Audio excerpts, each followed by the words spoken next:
Samir Sharif, How to Be a Distinguished Club, How to Be a Distinguished Club, Samir Sharif.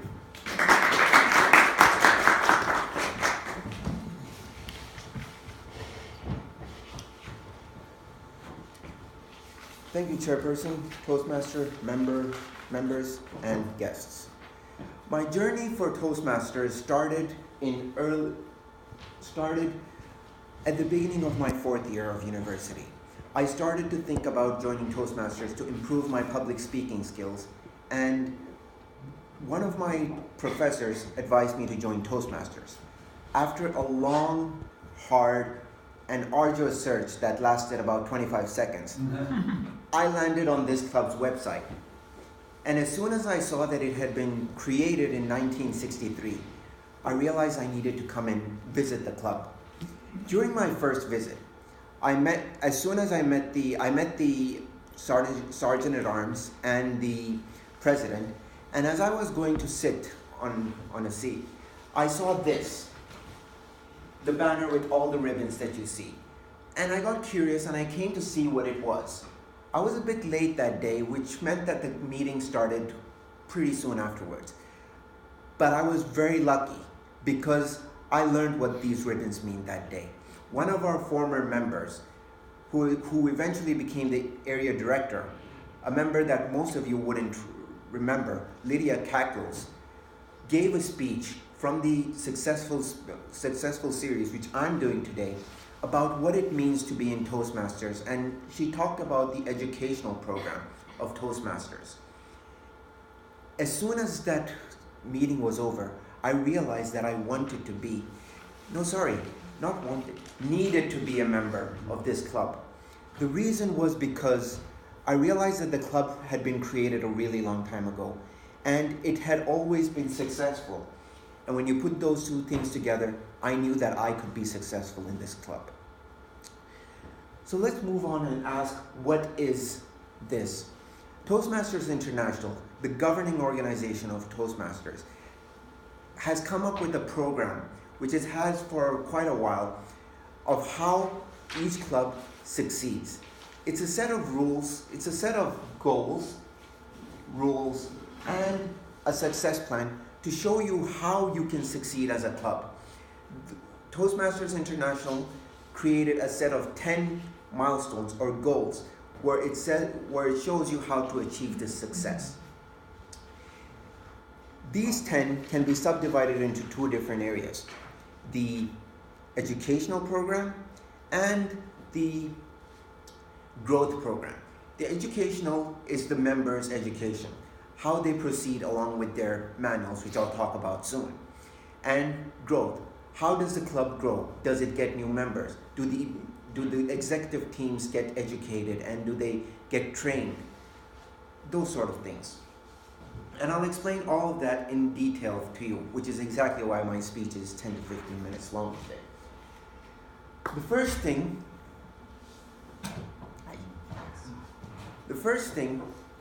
is the educational goals. Within this, as I mentioned, there are six different achievements that need to be achieved. There is a new program called Pathways. However, the details for Pathways are still iffy, and after doing a long and hard search that lasted more than 25 seconds, I realized that it was just better to go with the old system and show you what it was.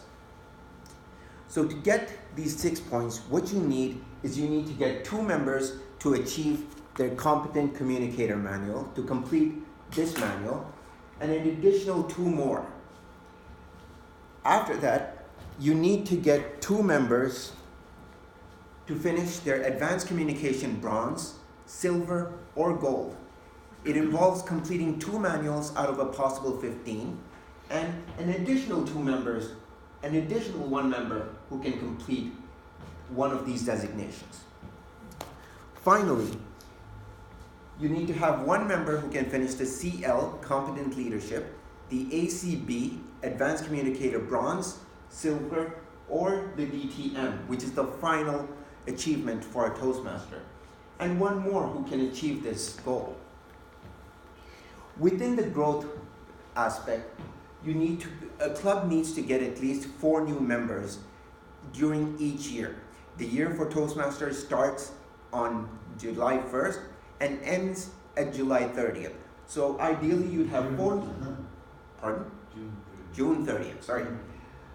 4 new members and an additional 4 new members for a total of 8.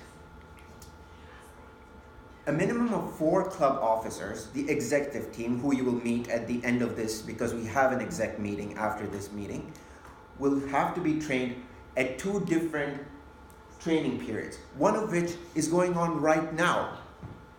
Finally, in October or April, the renewals for the members and the club officers must be submitted on time. So let's move on to the overall picture of what it means to achieve the final DTM. This is the entire leadership, this is the entire Toastmasters program. Let's take a new member, Amy. Let's say Amy started off as a new member. She comes in over here as a new member, and as soon as she joins, she gets these 2 manuals, the Competent Leadership Manual and the Competent Leadership, and the Competent Communicator Manual and the Competent Leadership Manual. Once she has achieved this, so what are these manuals?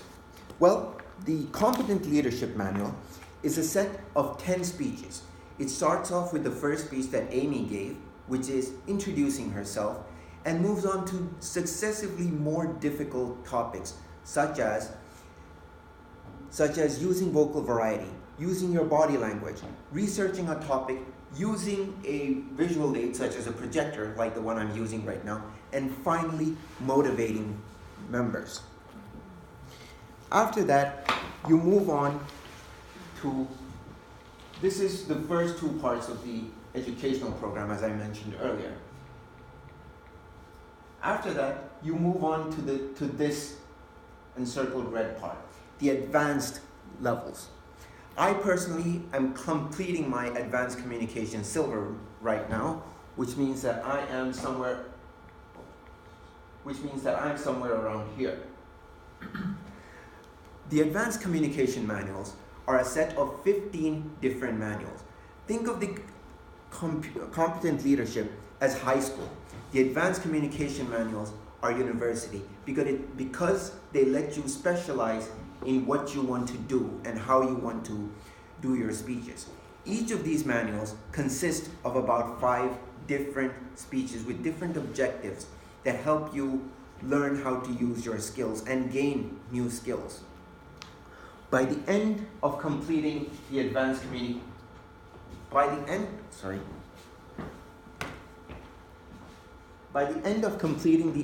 communication goal over here, you would have finished 44 speeches. Hang on, you're looking at me. You said each of these advanced manuals has 5 speeches and you need to do 2 manuals. So along with the competent communicator, that should be 10 plus 10 plus 10 plus 10, 40. There are 4 additional speeches that you need to do. They are from the Successful Leadership Manual, which I'm doing right now, and they are slightly longer speeches. Once you have finished the communication track, this is where you need to get the communication track. Once you finish that, or while you're doing that, you can start doing the competent leadership.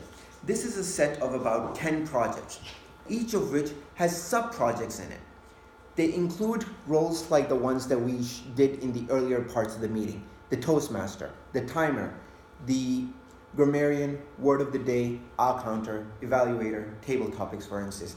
And also, among the last projects is a project asking you to help a new member, to mentor a new member in doing his or her own speeches. Furthermore, you learn how to organize an event. This is something that helps you gain experience in leadership. And once you finish the competent leadership manual over here, you move on to the other 2 manuals, the advanced leader bronze, and the advanced silver. These aren't manuals like these, for instance. What they are a set of tasks that you have to complete. For instance, you're required to join the executive committee. You're required to take on a leadership role, not only in your club, but look forward to a higher level within the Toastmasters organization at the district and the area. So becoming an area governor, an area leader, for instance. In addition, you also have to do a couple of more longer, successful club series speeches. When you have completed all of this, you eventually get to that coveted distinguished Toastmaster plaque. As you can see here, this is where it shows you where you need that to be. At the end of every year, it's ideal for our club to have at least 20 members. Fortunately, our club has a lot more than that, so we have completed that goal. And ideally, again, as with the growth part of the club, we need to get at least 5 members, or to get the full distinguished, President's Distinguished ribbon, we need to get 8. So what do these distinctions mean, and what do they mean for our club? Well, out of the 10 milestones that I've explained, if you can achieve 5 of them, that means that you have achieved the distinguished, you've become a distinguished club, and you get one of these ribbons that we have over here. If you get 7 out of 10, you can get one of the other ribbons. Select distinguished, like this one. I'm glad to say for the last 3 years, our club has been a President's Distinguished Club, not only for getting 9 out of 10, but 10 out of 10 awards every single time.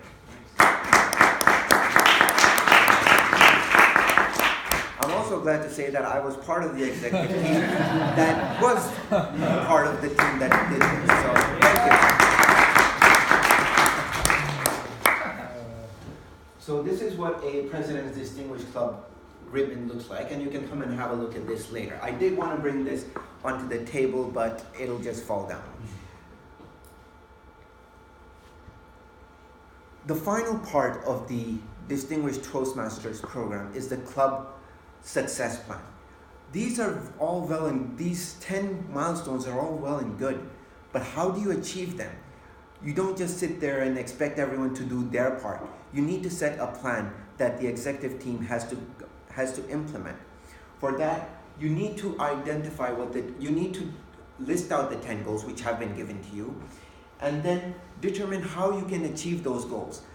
So that means that finding out which members are close to finishing off their manuals and which ones can be, so that you can submit them for recognition. And it's not just enough to finish the manual and keep it in a storage room or in a safe at your home. You need to give it to your VP of Education in order to get the recognition, which is why I've come here today, and unfortunately the VP of Education isn't here. It allows your club to also set additional goals that you want to achieve for yourself. Maybe set some goals because you want to avoid some unforeseen problems down the future, and see what strategies you can implement to achieve all these goals. One of the most important things that I've felt in Toastmasters is becoming an executive member and going to the training. Going to the trainings has given me a lot of information about all the resources that are available to someone like me in the executive team in order to help our club achieve not only our goals, but to help promote our club to new hopeful members who first join us as guests. As I myself did attend this club for 2 months as a guest before I eventually became a member. It also allows you, as I mentioned, to develop a time plan and to track all your accomplishments and see how you're doing. So what is it why are we motivated to do this? Well, I can talk about myself. I came and saw the club was created in 1963, and I saw that it had achieved all these awards. And when I had gone to other clubs, I hardly see more than 2 or 3 awards for them, and most of them have been created relatively recently. I see that this club has been successful in getting new members. It's successful in achieving its goals, which means that its members are motivated to succeed. They're motivated to go through their manuals, learn what's in them, and successfully complete them and achieve the objectives. The most important part is for every member to achieve their educational goals, bring in new members so that the club can grow, because there are people who do leave, unfortunately, every September or so. For executive members to be trained as a club officer and to submit the officers list at the appropriate time. Finally, new members means new ideas. One of our past presidents was Carly Kinnear, who in the past year, she came in and joined our club, and she brought in a brilliant set of ideas, many of which I don't think we would have implemented if it wasn't for her. And although she has left a lasting mark and a lasting legacy for us, which is fantastic. We bring in new personalities when new members come in, and their personalities can make the environment more vibrant and better for all of us. And having new members also helps us motivate us to improve our speaking. Finally, as I mentioned, Carly joined our club, only did her CC and then left. But the legacy that she left was in her leadership in implementing a few of the things that we use even today. And with that, I'd like to end this speech by saying that being a part of the Distinguished Club is a very important thing for our club, because it helps gather, it helps gain new members, and helps us to remain vibrant. And with that, I hope I've been efficacious in allowing you to know why being a part of this, being a distinguished, hopefully being a President's Distinguished Club is so important to us. Thank you. Thank you.